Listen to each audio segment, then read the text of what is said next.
Welcome to the repair shop, I'm ready to see some magic. where precious but faded keepsakes It's in a bit of a sorry state.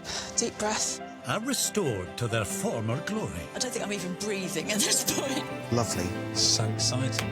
A dream team of expert craftspeople Stroll, stroll, stroll. Back, back, back. It's going to look absolutely stunning. using traditional techniques passed down the generations. If someone's made it, then I can fix it. It's so much fun. Restore irreplaceable treasures Take it away, Mark. and unlock the stories that they hold. Oh my God! It's like it's brand new. You're a wizard. Thank you so much.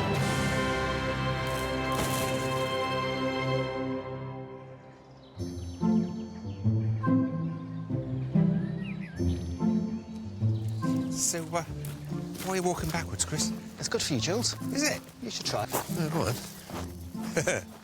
You get a different perspective of life. Mum always said I should have had eyes in the back of my head.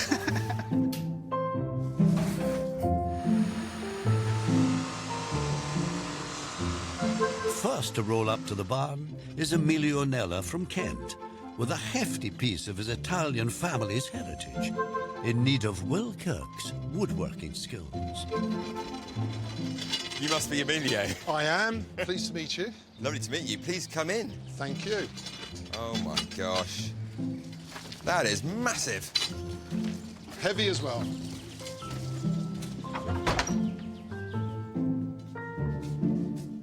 There we are. What is this?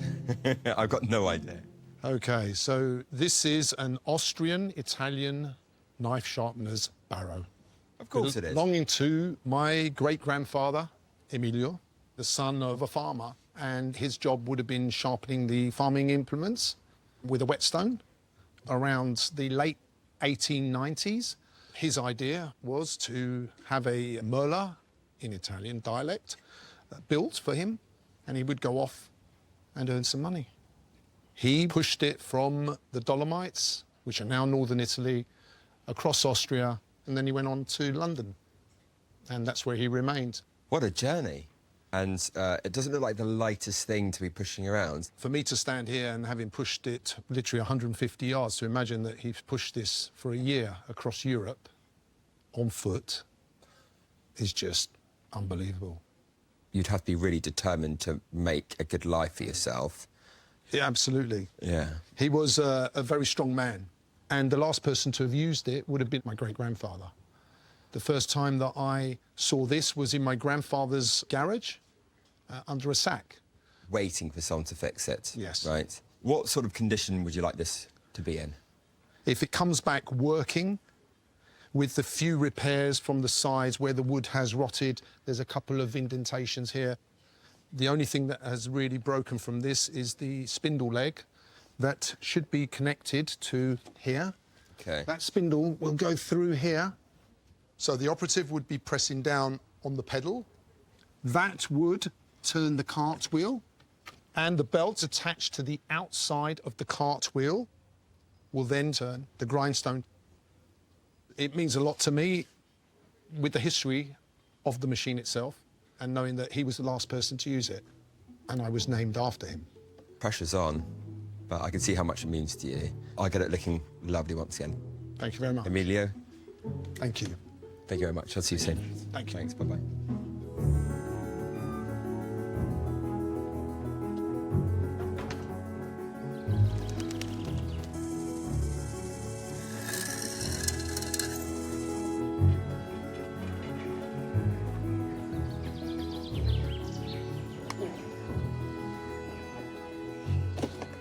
This is absolutely amazing.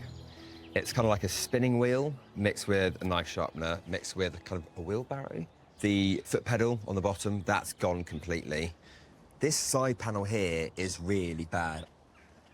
And this drive belt, that needs to be replaced. So the first thing I need to do is give it a good old scrub to see if there's any further damage to the woodwork. I better get my washing up gloves.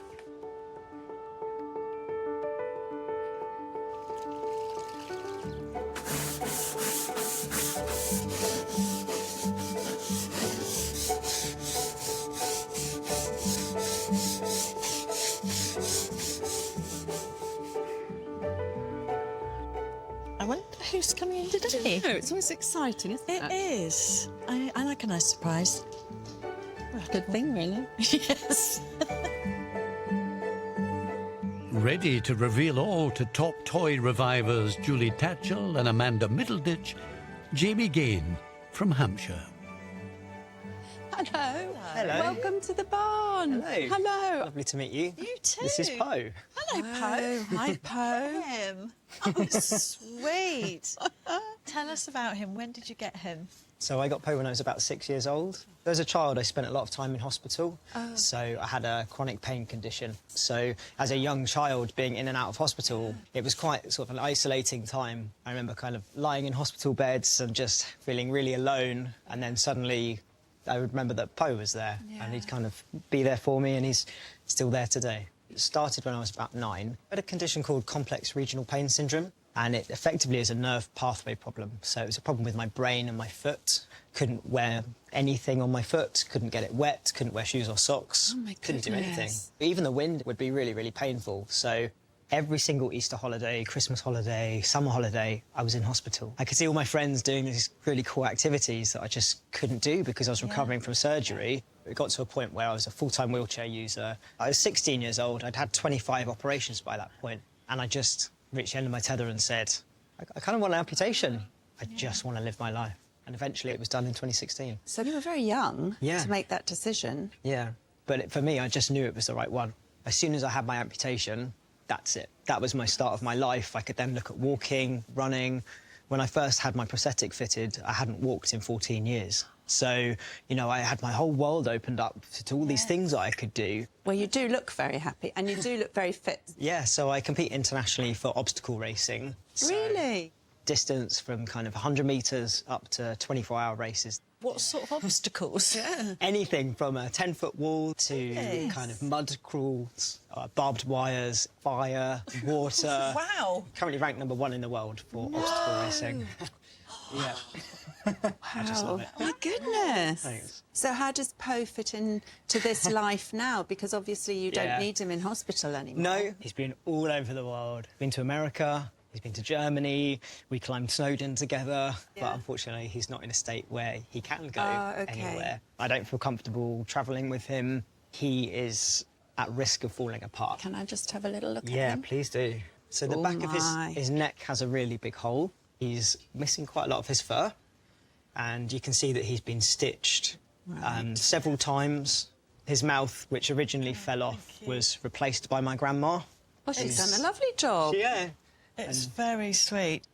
OK, so tell us a little bit about what you would like. Po is really, really special to me. I effectively want him to look as he does, however, for all of his structures to be safe. So all of his holes to be kind of patched up. Yep. But I really don't want to change his character or his shape. If we can manage to get him a bit stronger and safer, are you intending to start taking him on travels with you? Yeah, that would be great. I've got the World Championships in about 5 weeks' time, so I'd love to take him with me then. It would just mean the world.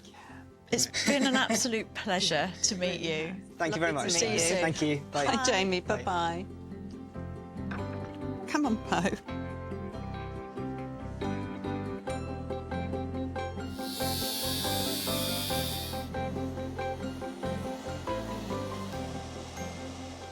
He's a fine figure of a husky. He is, isn't he? He is absolutely adorable. And we've got to keep that character. Yes. Absolutely, whatever we do. Basically, we've got to keep the floppy neck, the feel, the eyes, the nose. We strengthen him from inside, but we don't really want him to look that much different. I did have a little idea. Go on, then. Well, it worried me a little bit when Jamie said that he wanted him to travel to competitions with him, and I'm still very worried about these areas, even when we have strengthened them from inside. How about we make him a husky onesie? That would be really sweet, actually. And then, if he does want to take him out, he's protected. He's got a covering, Yeah. But first of all, he's going to have to be washed. He is, and to do that, you're going to have to take him apart, because he's in your hands.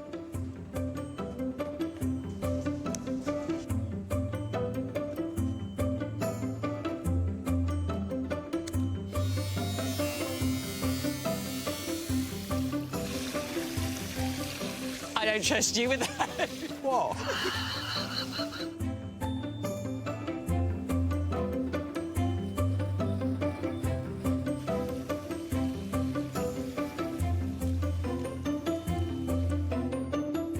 Danielle's clean-up on the knife sharpener has revealed wood even more decayed than was initially visible, forcing a tricky decision. Ideally, I'd like to keep as much of the original as possible because Emilio's great-grandfather's hands have touched this, but this panel here is really bad. There's no salvaging this, so it has to be removed.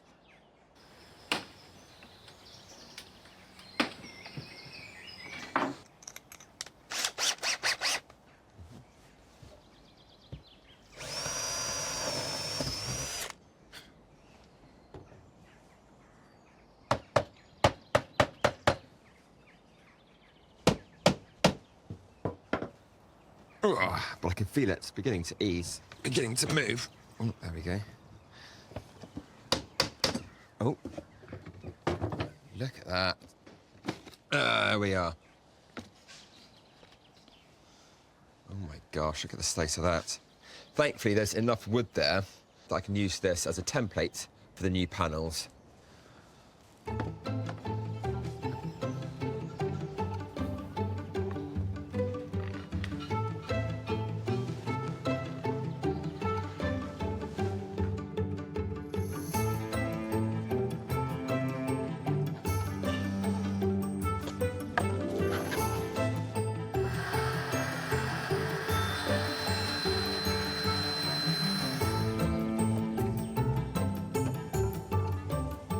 So far, this is fitting really well. Hopefully, this should slot together like a jigsaw puzzle.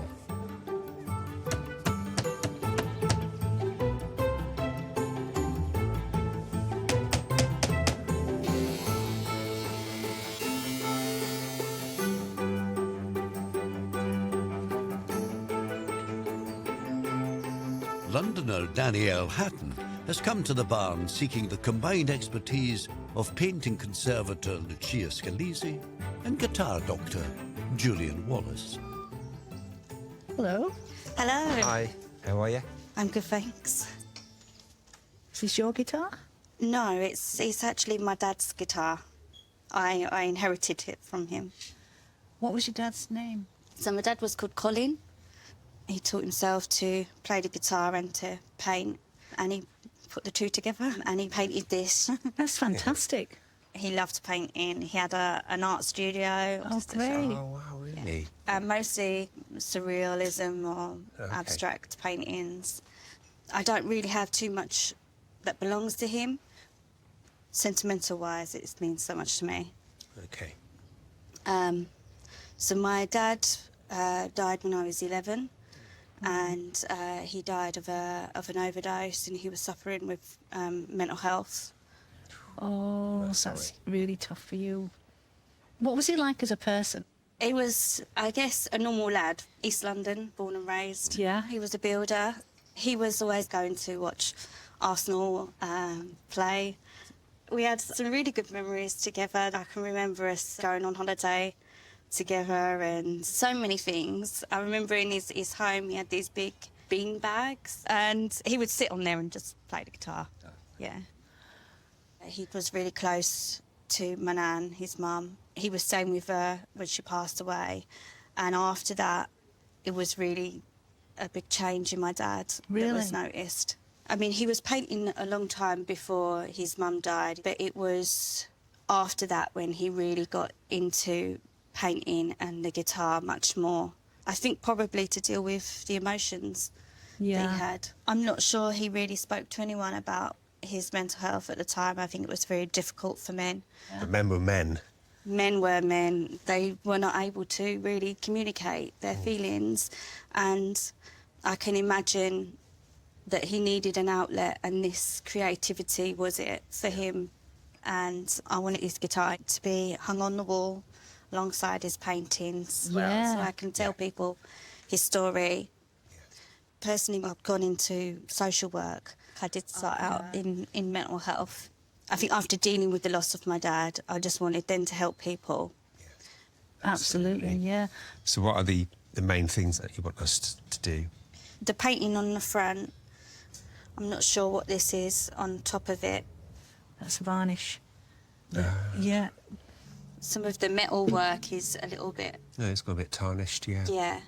I'm a bit worried because I can see the strings are very high. Would you like it to be playable?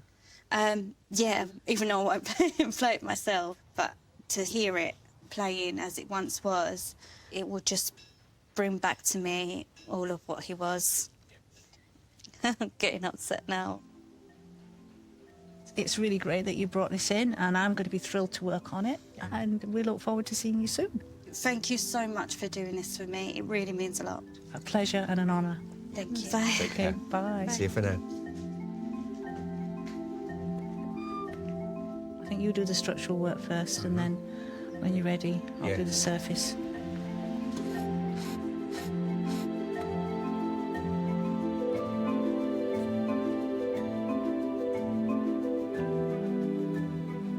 It's looking in a bit of a sorry state. The tuning pegs, I think it will polish up quite nicely. My biggest challenge here is getting this neck set at the right angle so the strings are going to be more playable. The whole body and neck as one, over the years under string tension, form almost a banana shape, and that is why the strings are so high. That's unplayable. I also need to look inside the instrument through the sound hole. I'm going to go in with a dental mirror and a torch. So I'm looking at the cross bracing. They go across here to strengthen and stop curving. And oh, hello. Yep, we've got a pop brace here. So there's just one little crack there I've got to close up, and that will give it a bit more structural integrity. First thing I have to do is take the strings off.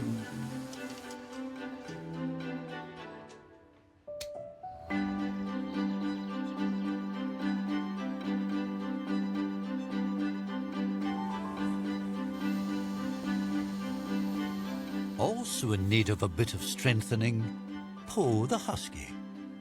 I'm so pleased with how Po has come out. There was a lot of washes, and I'm now looking forward to getting his lining done. Some parts of Po have already started to ladder, such as this little area here.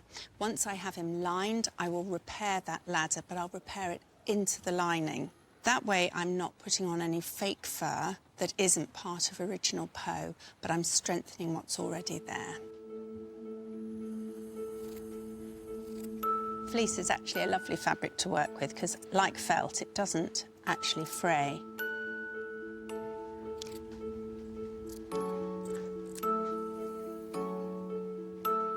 So that's that first panel cut out. It'll go onto his lower body. I've then got to cut out 2 identical side pieces. Once I've stitched all 3 of those together, I'll be able to feed them gently into his original body, and then I'll be able to do the repairs.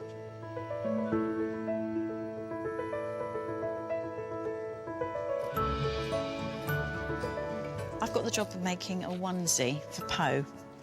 We're doing everything we can to strengthen him from inside.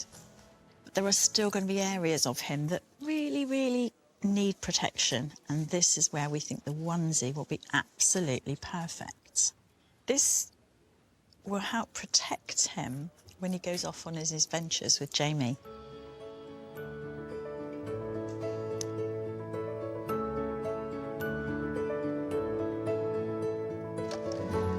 As the Bear Ladies ready Po for more globe-trotting,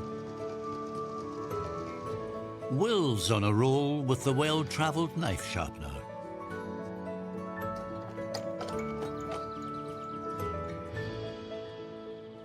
Now that all the panels are in place, I'm turning my attention to the foot pedal.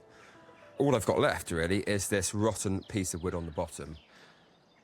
Now, I've done a bit of research into what the old foot pedal would have looked like. So it should be as long as this piece of wood that I've already cut down. Thankfully, even though this is really, really damaged, there's enough to go by. So this is about 3 centimetres thick. Where the foot goes, I'm going to make slightly wider. So there's more surface area to get the work done. This needs to be spot on, because if anything is out of place, this wheel is not going to work. I better get this couple of bandsaw.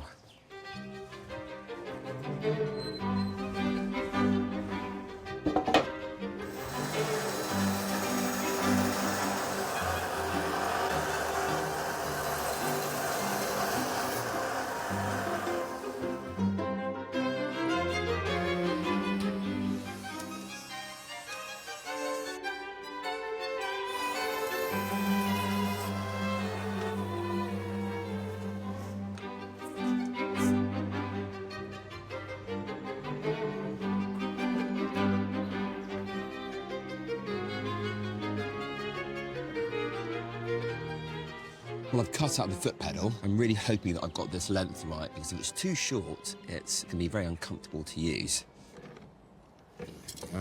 Now for the test.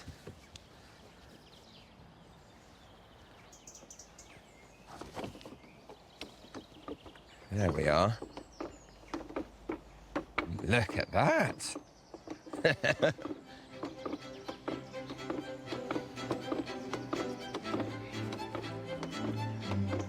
I'm relieved to see it turning, but I'm not fully finished here. I still need to warm up the colour and oil it, and then and only then I'll put the dry belt on and see if I can get sharpening some knives or some of my chisels.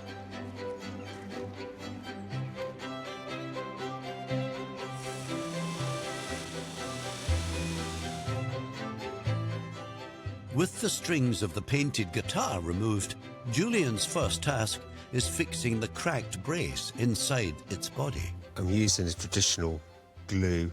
I like a thin spread both sides, because when that goes in the crack, it'll fill both sides. On a job like this, you've got to feel what you're doing to direct the glue right into the crack. I think that's it. I'm putting this long reach clamp in, and I can just direct it right onto the strut, which is there. That is nice and tight. Just one little check with the mirror, and I can see a little bit of glue ooze come out there. So that's all done. So whilst the glue's drying, I can now turn my focus on getting the tuners off and the tailpiece to get them all nice and shiny for Danielle.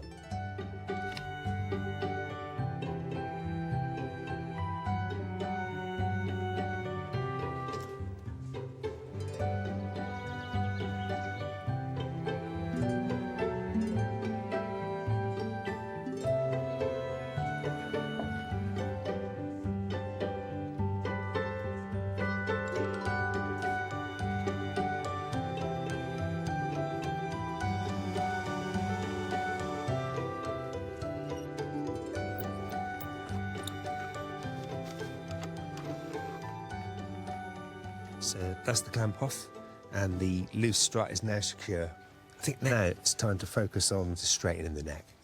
Normally I'll be taking the neck off, but I can't do that in this case because I'm going to damage the Colin's paintwork, and I do not want to do that. So I'm going to apply heat with my heating iron here on the fingerboard end, and that heat will soften the glue between the fingerboard wood here and the wood of the guitar body. And when I turn the guitar over, I can clamp it the opposite way, and it takes a new shape, and then it'll be a more playable guitar. That's enough heat from the iron. I'm now going to apply extra heat with these two hairdryers.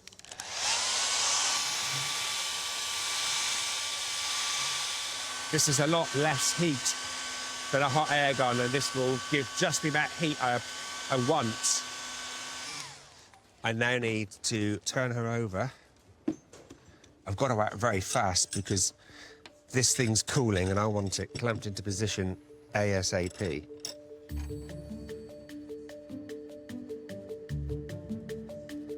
It's now in the lap of the guitar gods.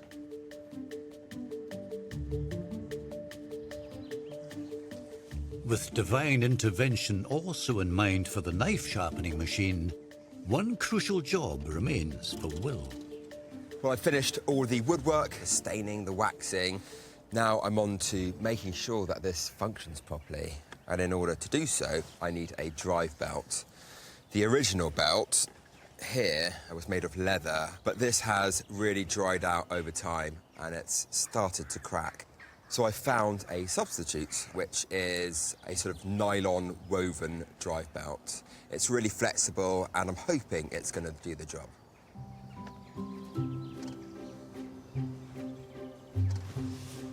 Whoa. This wheel is really heavy.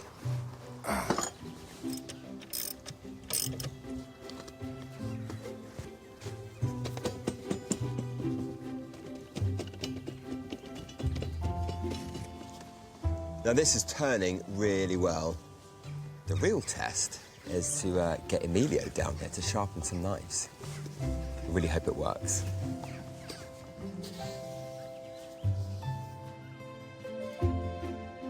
Years of hard work had left the barrow out of action.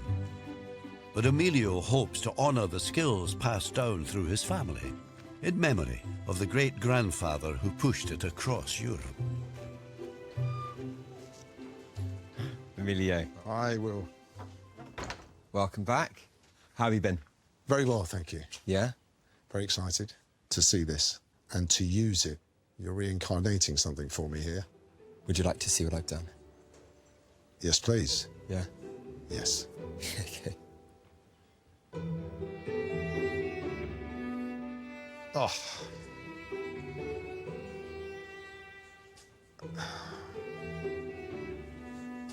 You're a master. That is incredible. Thank you very much. Absolute pleasure. No, seriously, Will, this is unbelievable, unbelievable. Especially down here where the pedal is. I mean, that looks like it is 100 and something years old. No, it's not, because it wasn't there before. My great-grandfather, this is him. Yeah. He left with this from Italy to London. It's absolutely brilliant. For me, it seems to function properly, but I don't actually know if it does the job, so... I'm happy to give it a go. Yeah, you sure? Why not? There's an apron over there, and there's a knife just on the side there. Let's have a go.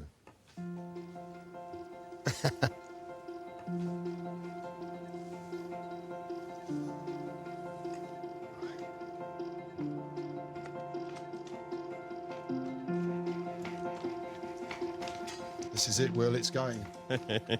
Bring in the money.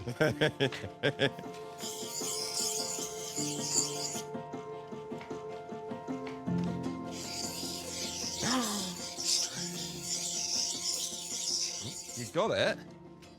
And then with just 2 fingers to see if it's sharp, I would come through the paper like this. No way. How does it feel to use the sharpener that your great-grandfather used? It's touching. I'm speechless, I am, actually.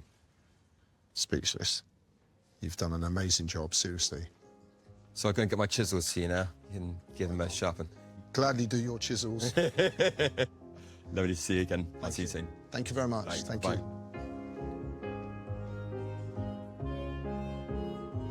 To stand there and use that machine, and most likely the last person to use it was my great-grandfather, that was quite emotional. I was holding in a lot there, to be honest. Would I have wanted to do this in London, 1901, in the cold and the rain? Wow. That also made me think about the old boy and the life that he had.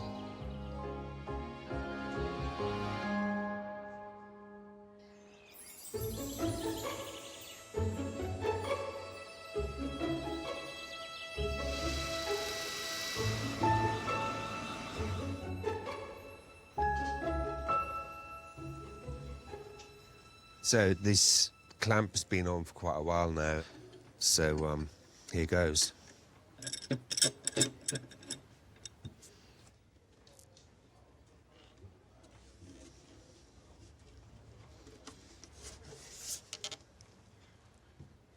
That's looking pretty cool.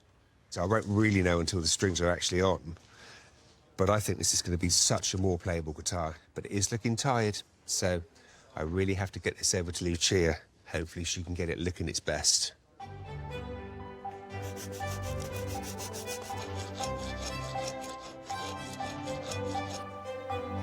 For Julie, it's time to strengthen the hole where Po's head will need to be sewn back onto his newly lined body. This is the area of the neck, the portion that's missing. This is the really important bit. My plan is to use this lovely, lightweight, fluffy, sort of fake sheepskin. The texture is very similar visually to the texture of this slightly worn fur of original Po. Once his head is actually on, it'll be amazing how little of this fabric actually shows.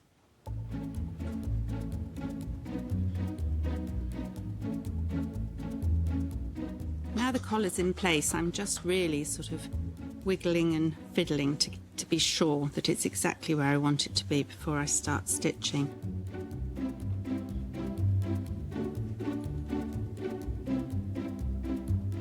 I'm really pleased with how that's all lined up. I'm going to start stitching it now, and then he'll be ready for his head to go on.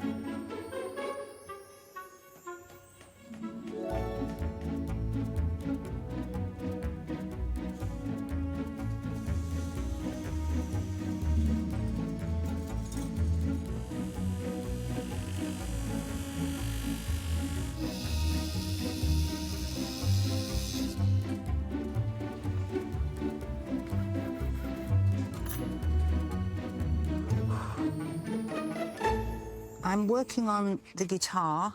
Julian's done all the structural work, and I'm working on the surface. Danielle's father, Colin, painted directly on top of the actual guitar surface, but he also put a varnish on it, but it's gone on very unevenly, and you can see that because it's discoloured. So where the varnish is thicker, it's really brown. So I'm going to put a bit of my 1% solution of water with a drop of ammonia in it. This will help it start removing the varnish.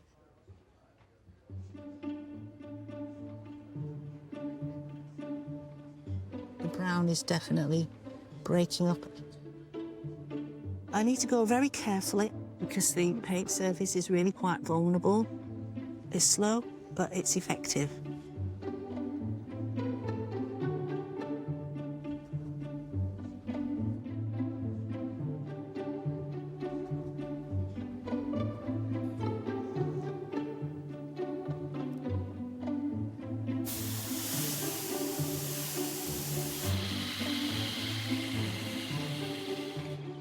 Mark, you okay? I'm fine, I'm on the scrounge. Okay, what do you need? I need a hacksaw.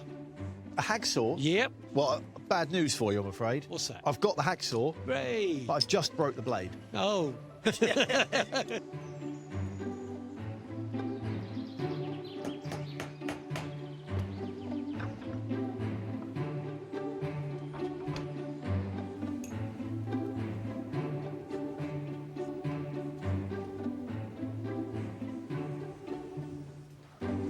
I finished cleaning the surface of the guitar. I did manage to take off a lot of the lumpy surface dirt, but the varnish has actually stained the paint layer. So I'm doing tiny bits of retouching now. I'm using acrylic paints, and I'm just dotting in some of the areas of damage that jump out at you when you look at it. Colin painted this very fluidly. As I sort of got in close, I actually found a fingerprint, and I'm presuming that's Colin's fingerprint, and that is really quite magical. I'm going to continue my retouching, and then I'll be able to hand it back to Julian so he can restring the whole thing.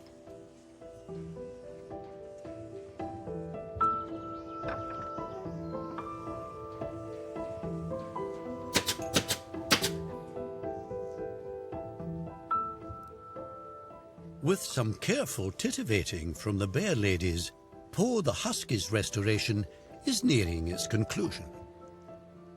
Amanda? Yeah. His body's ready to have his head put back on. Fantastic. Look at that. That's quite good timing, actually. I'm just giving his little head a little brush. There were a couple of little repairs. OK. But I've left his eyes and his nose exactly how they were. Wonderful. Come on then, let's have a look what you've been up to. Oh, look. Good job. I like the feel. Please, please show me the onesie. Oh. I think what's exciting me is the thought that Jamie's going to be able to handle Po again. Yes. And travel with him. I think that's fabulous. Good. I'm glad you like it. OK, well, I'll get this head on. He'll be ready to go to Jamie. Fabulous.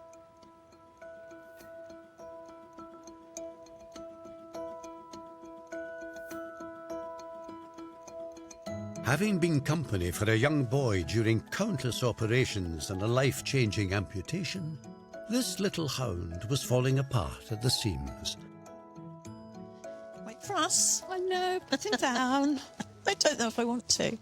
He's so sweet, isn't he? You can cover him over. Won't be for long, Po, honest. World #1 adaptive athlete Jamie wants his old toy to be fit to travel with him again as he competes around the globe. Hello, Jamie, welcome back. Hello. How are you? I'm good, thanks. How are you? Nice to see you. We're fine, thank you. How are you feeling? I was feeling quite excited on the way here. Good. Now I'm a bit nervous. Really? Now that I'm here, but I'm excited. Have you missed him? I have missed him, but I'm really looking forward to him being there again. OK, are you ready to see him? Yes. Yeah. Yes, I Go am. on, then. OK.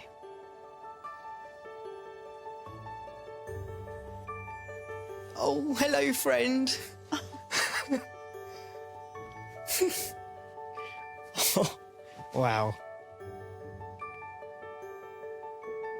Sorry, I'm getting really emotional. It's OK. Oh. He's great. Thank you so much. You're welcome. He's, don't have to worry about hugging him anymore. And he's all right. Oh. Does he still look like Po?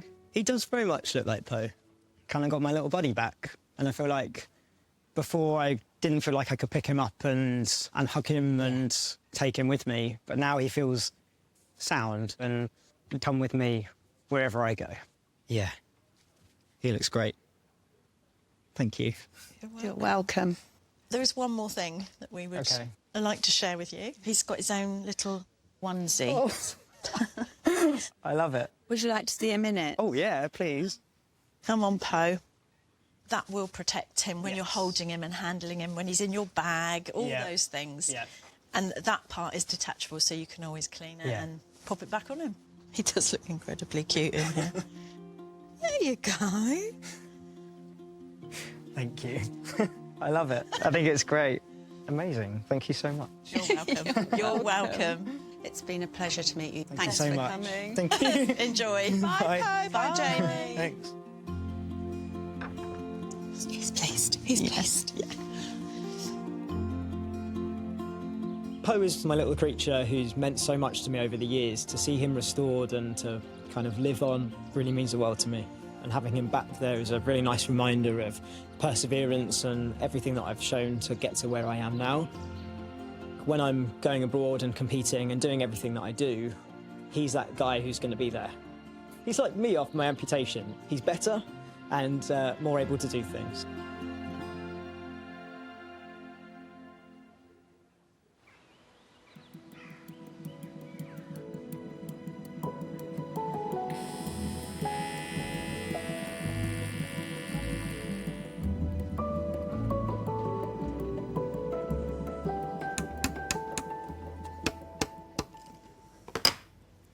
Lucia's just handed me back this guitar and it's looking absolutely beautiful. What I have to do now is put the tuning machines on, all looking gleaming and new again, which is fantastic.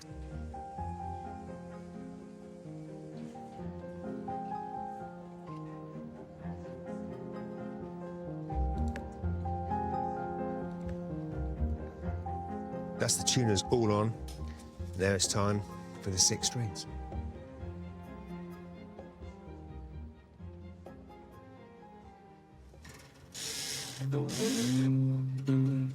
We have sound.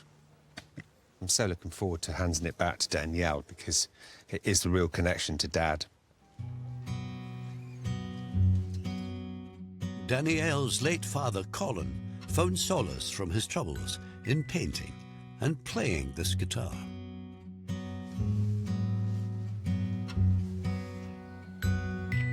Danielle wants it to be a keepsake worthy of the dad she lost so young.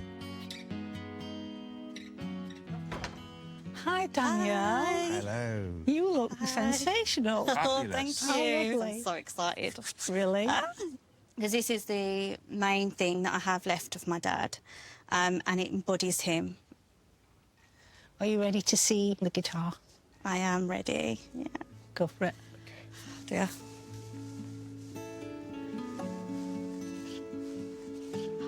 Oh, wow.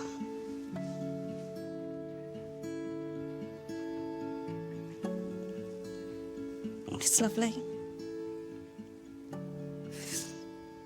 It looks so shiny. Thank you so much. Honestly, I cannot thank you So welcome. enough. There's a little thing I want to point out. When he painted it, he obviously started to play it pretty soon after he painted it. Got a fingerprint down here. Huh? Oh my gosh.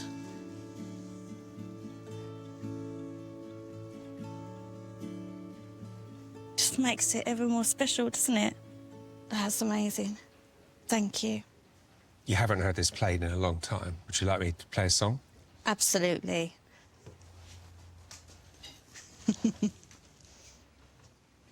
Okay.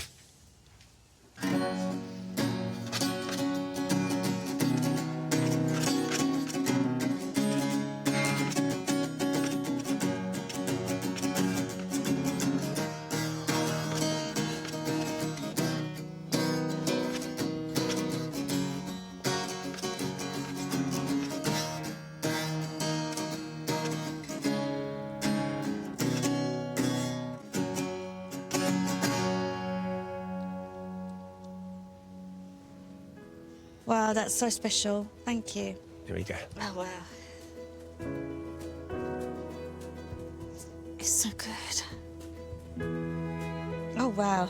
Oh, it feels good, doesn't it? Natural. There we go. Thank you ever so much. So welcome. Thanks, Danielle. Take care, Cheers, Danielle. bye. See you. Bye. Bye-bye. I feel so amazed with what they've done and what they've found in the guitar, and just a step closer to my dad, and it's a really lovely feeling. My dad left us far too soon, and it's a reminder to make sure you look after the people that you love, and if you are worried about them, ask if they're okay.